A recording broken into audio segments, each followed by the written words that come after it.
They were alone. No help, no land, just ocean, wreckage, and a decision. Live or disappear.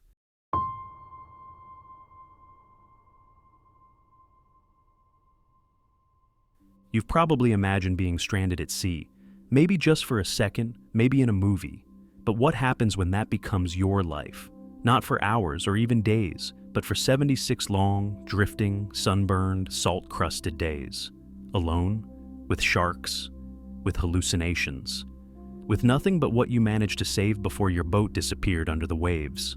This is what happened to Stephen Callahan. In 1982, Stephen was 29 years old, an American sailor, boat designer, and adventurer. He had built his own vessel, a 6.5-meter sloop named Napoleon Solo, and was crossing the Atlantic solo from the Canary Islands to the Caribbean, a transatlantic voyage alone. It wasn't his first time at sea. He knew how to read the wind, how to trim a sail, how to repair a hull. But there's no experience that can prepare you for what happened next. 7 days after setting out from El Hierro in the middle of a stormy night, something struck his boat, hard. A sudden crash in the dark. Stephen still isn't sure. Maybe a whale, maybe a large shark. Whatever it was, the result was catastrophic. The hull was breached, water rushed in, the ship began to sink. Now stop there for a second. You're in the middle of the Atlantic Ocean. It's pitch black. Your boat is breaking apart. You're alone. What do you grab? Stephen made a decision in minutes that would save his life. He deployed his 6-person life raft, an inflatable ring about 6 feet wide, and then swam back and forth between it and the sinking Napoleon Solo, dragging out everything he could: a sleeping bag, some cushions, a spear gun, a solar still, food rations, flares, a flashlight, navigation tools, and a survival manual written by another castaway, Dougal Robertson. It was chaos, but by dawn, the boat had vanished and he was adrift, completely alone, and it would stay that way for 76 days. The Atlantic does not care if you are experienced. It does not care if you are strong. Stephen drifted with the current and the trade winds, covering over 1,800 nautical miles on the open sea, with no motor, no sail, and no contact with the outside world. Everything he had to maintain, fix, or reinvent. The raft constantly lost air. He patched it with tape, cloth, and even a fork. His food ran out quickly. He started fishing with his spear gun, catching mahi-mehi, flying fish, even birds that landed on the raft. Small crustaceans and barnacles clung to the underside. He scraped them off and ate them raw. Everything smelled of salt and decay. Water was the hardest part. He had 2 solar stills that slowly turned seawater into drinkable water, just enough to survive. About half a liter a day. Not nearly enough for comfort, but just enough to stay alive. He collected rain when he could, but the sun was relentless and clouds were rare.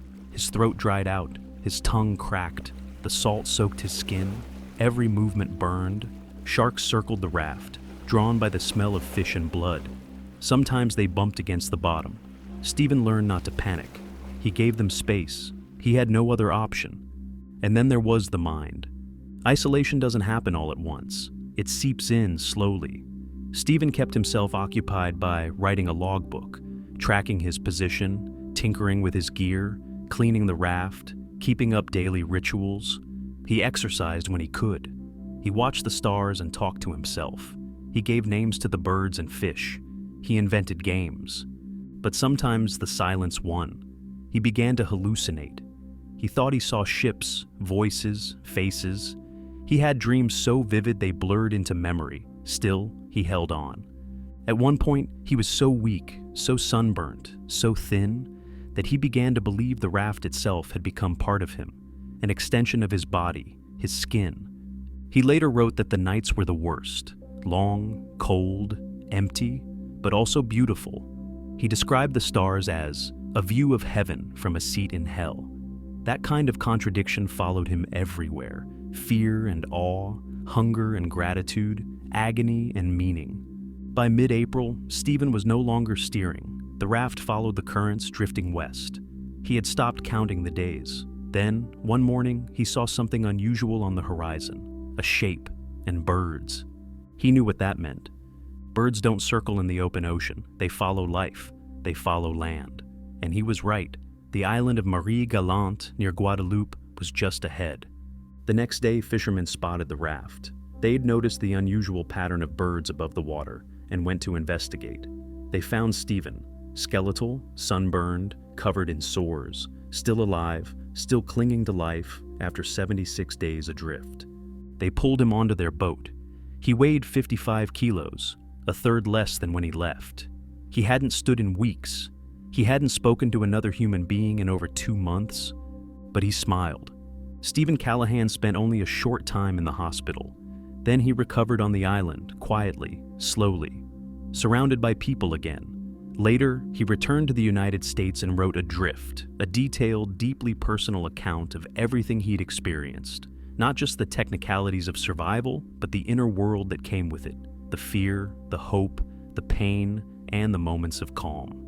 He went on to design better lifeboats. He worked as a consultant for films, including Life of Pi. He faced illness, leukemia, in 2012, and survived that too. But ask him what stayed with him, and he'll tell you it wasn't the hunger or the thirst or the near-death moments. It was the stars, the silence, the strange beauty of being nowhere and still being alive. Because when everything else falls away, sometimes what's left is not despair, but something closer to understanding. In November 2012, José Salvador Alvarenga pushed his 7-meter fishing boat out from the coast of Chiapas in southern Mexico. It was the kind of trip he had done hundreds of times before, just another 2-day expedition to catch sharks and tuna. He was 36 years old, originally from El Salvador, but he'd been fishing these waters for years. That day, he brought along a young assistant named Ezequiel Cordoba. The plan was simple: 2 days out, 2 days back. No radio, no GPS. Just skill, experience, and a cooler full of bait. But the sea had its own plan. A storm hit not long after they left. A real one, sudden, violent, and unforgiving. The kind fishermen dread. The kind that doesn't care how long you've been on the water. The engine died first. The current took over. The boat started drifting west, away from the coast, further and further from any chance of being found. The radio, soaked and cracked by the spray, was useless. In just a few hours, the Pacific had swallowed their routine. No motor, no contact, no rescue. At first, they held on to hope. The skies would clear, a boat would pass, someone would be searching, but no one came. The coast disappeared behind them, and within days the food ran out. They fished what they could, eating the meat raw. They caught birds that landed on the boat. They drank rainwater when it came. But when it didn't, they drank turtle blood. They even tried urine, a last resort to keep the kidneys working. The heat was relentless. The sun peeled their skin, turned every surface into a burning plate of metal. Their clothes rotted from the salt. The boat was too small to move in, too open to find shade. Ezekiel began to break first. He was young, and his body couldn't handle the diet.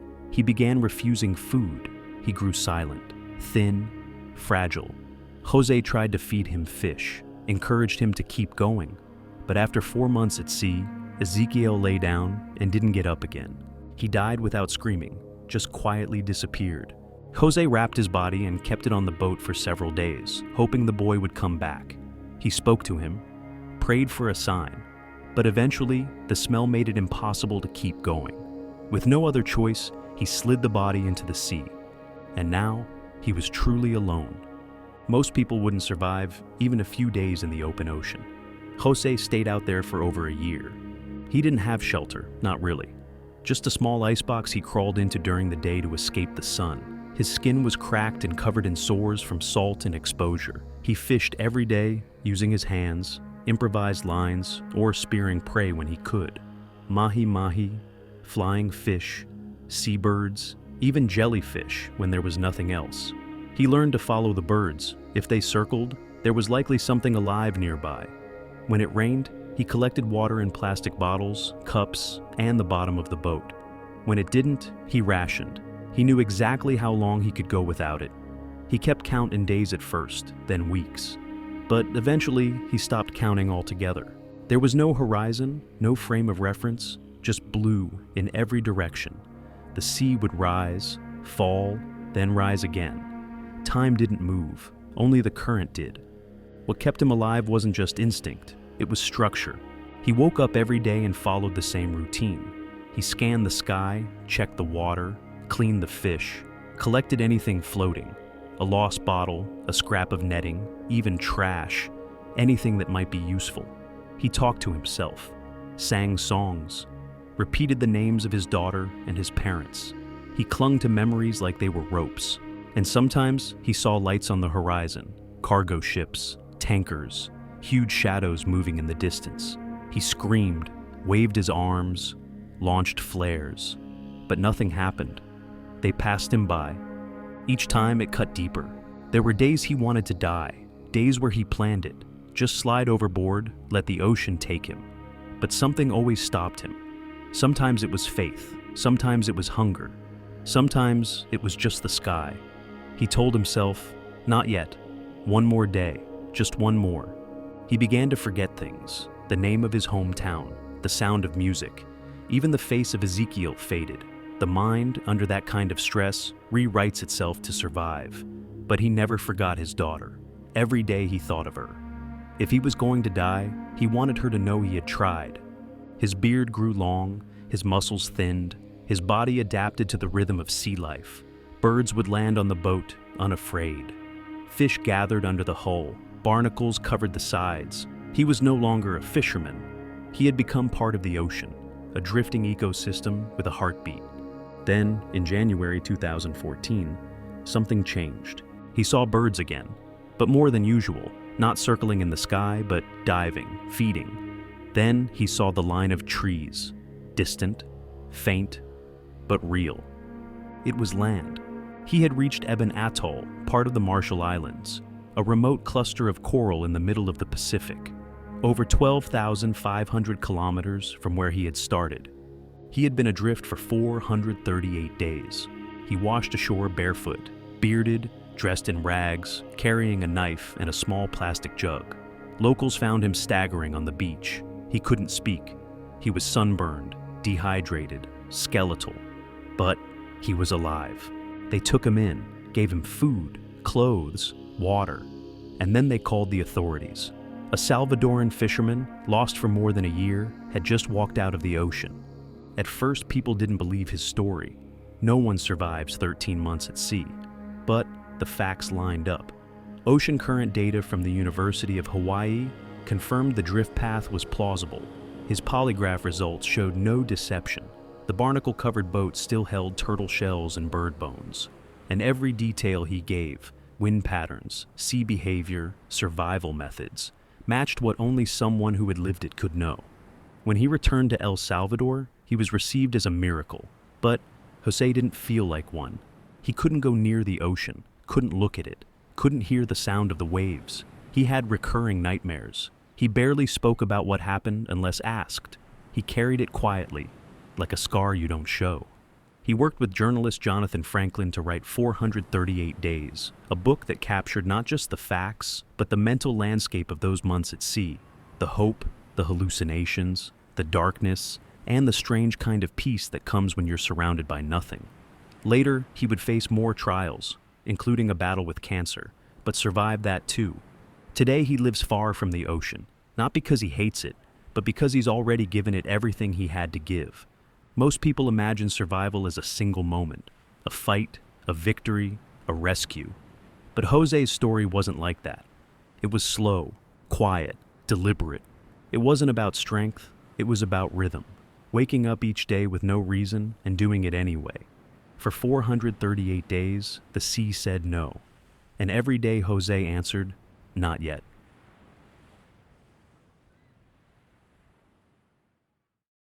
If you've made it this far, chances are these stories speak to you. But over 90% of our viewers aren't subscribed. So if you want more, real survival, without drama, without filter, hit that button. We go deeper here, and we don't look away. In September 1983, Tami Oldham was 23 years old. She had been living the kind of life most people only dream of, sailing from island to island in the South Pacific with her fiancé, Richard Sharp, aboard a sleek 43-foot yacht named Hazania. The couple had met while traveling, and the ocean had quickly become their shared language. Richard, a seasoned British sailor, had been hired to deliver the boat from Tahiti to San Diego. Tommy came along as crew, but also as partner, both on board and in life. They left Papeete on September 22nd. The skies were calm, the wind was steady, they had each other, and a future. But 3 weeks later, everything changed. It wasn't supposed to be a dangerous crossing.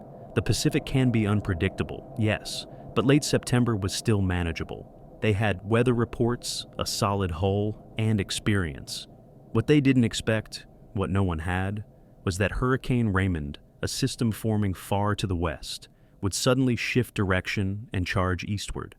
By the time they realized it was coming straight for them, it was too late to outrun it. On October 12, 1983, the storm hit them in full force. Winds tore across the open water at over 250 kilometers per hour. The waves towered above the deck, 12 to 15 meters high, crashing down with the weight of buildings. Richard lashed himself to the cockpit. He told Tammy to go below deck. It would be safer. She obeyed, and then the boat capsized. Tammy was thrown violently across the cabin. Her head slammed into the wall. Everything went black. She regained consciousness more than a day later. There was no noise at first, just a dull ringing in her ears and the soft slosh of water moving inside the hull. She was dizzy, disoriented. Her vision blurred from the injury. The boat was still afloat, but barely. The mast was gone. The sails were shredded. The cabin was partially flooded. The radio didn't respond. Most of the electronics had been destroyed. And Richard was gone. She searched for him, called his name, again and again. She climbed above deck and looked out across the gray horizon. Nothing. She would later say that the grief didn't hit her right away. In those early hours, it was replaced by something colder. Survival. Shock, perhaps, or instinct. Either way, she couldn't stop to mourn. Not yet. The Hazanya had no engine power, no radio, and no sails, but it was still afloat, and that meant it could drift. Tammy gathered what she could from the remains of the cabin. There were a few intact food cans, some fruit, beans, even a bit of peanut butter. Water was scarce, but she could collect rain. She found a functioning sextant, a wristwatch. That was enough to determine her position, roughly. San Diego was out of reach, but Hawaii was west. She did the math. Over 2,400 kilometers. With enough current and time, maybe the boat would drift there, if it held together. She made herself a promise. She would not die out here, not like this. Day after day she worked. She rigged a small storm sail from a torn jib and a broken spinnaker pole. It gave her just enough direction to keep the boat pointed west. She pumped the water out of the hull with a makeshift hand pump, using tubing and whatever materials she could scavenge. She patched the cabin with fabric and tape, and she navigated by the stars and the sun, using the sextant and her own memory of the skies.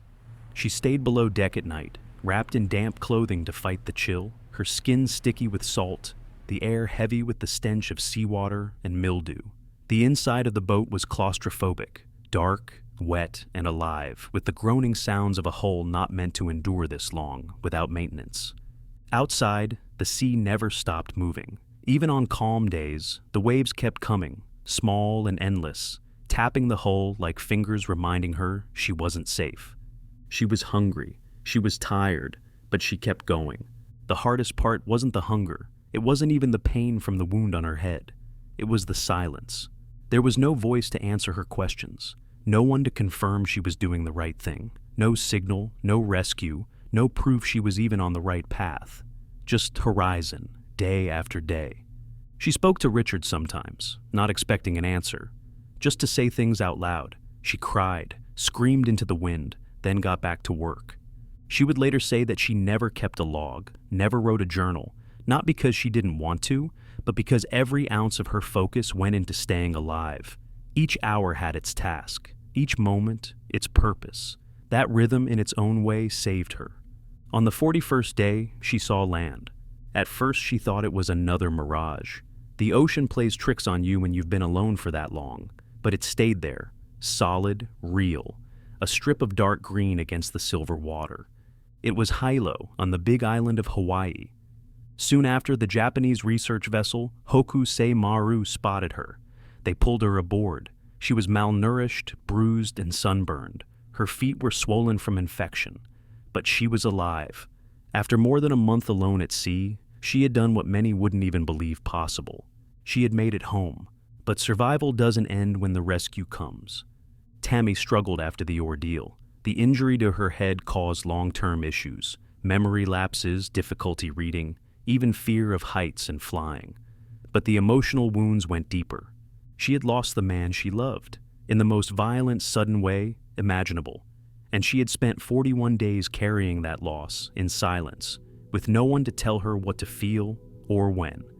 She had nightmares, flashbacks. She would relive the storm without warning, in sleep, in still water, in the sound of wind. She said the trauma left a hole that never really closed, but she chose to tell her story. Years later, she wrote Red Sky and Morning, a book about the journey, not just the physical one, but the emotional collapse and the long, slow path to rebuilding. The story inspired the 2018 film Adrift and brought her survival to a wider audience. But behind the interviews, the books, the movie, there was still a woman who had been through something that changed her life at the deepest level. She became a certified captain, continued to sail, raised a family, but never forgot the storm, or the man who stayed with her, in her mind, long after he vanished into the waves. Tammy's story isn't just one of survival. It's about what survival costs. It's about being left behind, about living with grief not as a moment, but as a companion, and about finding the strength each day to keep going. Not because you've moved on, but because the horizon is still there, and you still have wind in your sails. Not everyone survives the ocean. Those who do never really leave it, because when you've lived with silence that loud, you carry it, even on land.